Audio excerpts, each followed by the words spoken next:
Hello, my fellow comic book collectors. This video is going to be another video on looking at restored comics and whether or not when I bought them, did I overpay thinking that I was getting a good price because, with restored comics, it always looks like you're getting a really good price where you're getting high grade for a very low cost. And sometimes it's not so easy to resell those comics because people don't, there's such a stigma around restored comics. And what I'm talking about with restored comics is this purple label. This purple label, it's the purple label of death. Usually it kills the price of comics. So I kind of want to explain that a bit more than I usually do in these videos. And I really want to say that there's a lot of stigma around purple labels.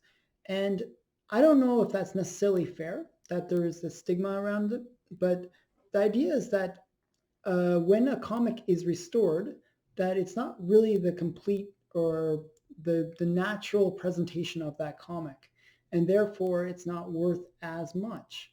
And personally, I'm in a bit of a disagreement with that philosophy because I actually don't mind the restoration when it makes the comic present better. Because my goal is to have these kind of on my wall and to kind of showcase them and to look at them and enjoy them. And sometimes the restored comics just present better. And I don't mind having that blue, that purple label, uh, even though, it does decrease the value. Also, another reason why I don't mind the purple label so much is because of the fact that it is a good deal. You can get a very major key like this one. This is Tales of Suspense 52, and it's the first appearance of the Black Widow. You can get something like this, maybe that is really hard to buy right now. It's there's the movie that's going to be coming out soon. It's one of those comics that is pretty hot, and people are trying to find one, and people that are selling them are demanding really high prices. So buying that purple label, sometimes you can save a few dollars, and that's really why I don't mind the purple labels, because it's sometimes the only way you can buy one of those major keys. So with all that being said, let's look at this investment that I bought, like from an investment standpoint. So this one is, it's a 4.0. So I'm going to zoom in so you can see. It's a 4.0 slight B1 restoration. Now, B1 means that it's a very professionally done restoration. So there's A, B, and C level restorations, where C level is more like amateur, B level is a little bit more advanced, and then A level is like completely professionally done. So this is a B level, which means that it's moderately well done restoration. I believe that the restoration is in this area. You can see a little bit of something going on right there, but that's where the color touch was done. Now, it could be the case that if I wanted to, I could crack this open and actually remove that bit of color touch, and it might not even affect the grade because it is so minor of a color touch. So this could easily be a blue label 4.0 if I really wanted to make that do that extra work and remove the restoration. I'm not that ambitious. I like the comic the way it is, and I'm very happy with it personally. I'm a big fan of Black Widow. I think she's a cool character. I really like female superheroes. It's just a thing. I grew up, my main comics that I bought were in the 90s during the whole super bad girl era. So I liked Lady Death, Vampirella, and Lady Rawhide, and all those ones. And Black Widow kind of fits into that genre of kind of the femme fatale. And I always really was seeking this book, and I actually almost won an auction on it.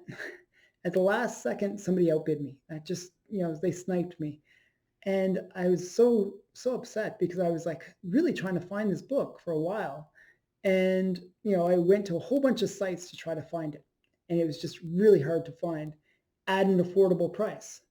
So I managed to find it on a Comic Link, and I put in an offer on it where I kind of did the math to see, I kind of put in an offer that would be a fair price. So, and they accepted, and I got the book. So I was quite happy to get it. I was like, oh, really excited because I wasn't sure if I would ever be able to get it because it was just one of those books that every time I saw it listed, it would just sell pretty quickly. So I was quite happy to get it. So how much did I pay? I paid $3.30 for this book, which seems like a lot of money for a low grade, but it's a very pricey book. So how much is this book actually worth? I'm going to show you the Go Collect value for it. So here's the Go Collect, and it gives you the description of who's in it. It's the first appearance of the Black Widow, and it's there's no 9.8s. There's none that anyone knows of. And a 9.6 goes for over 100,000. It goes for about 100,000, probably over that because this is from May of 2018. So that number is probably going to go up. Actually, this is something I like. This is an aside, but this is something that's really important to look at when you buy any kind of comic. Look at this high number.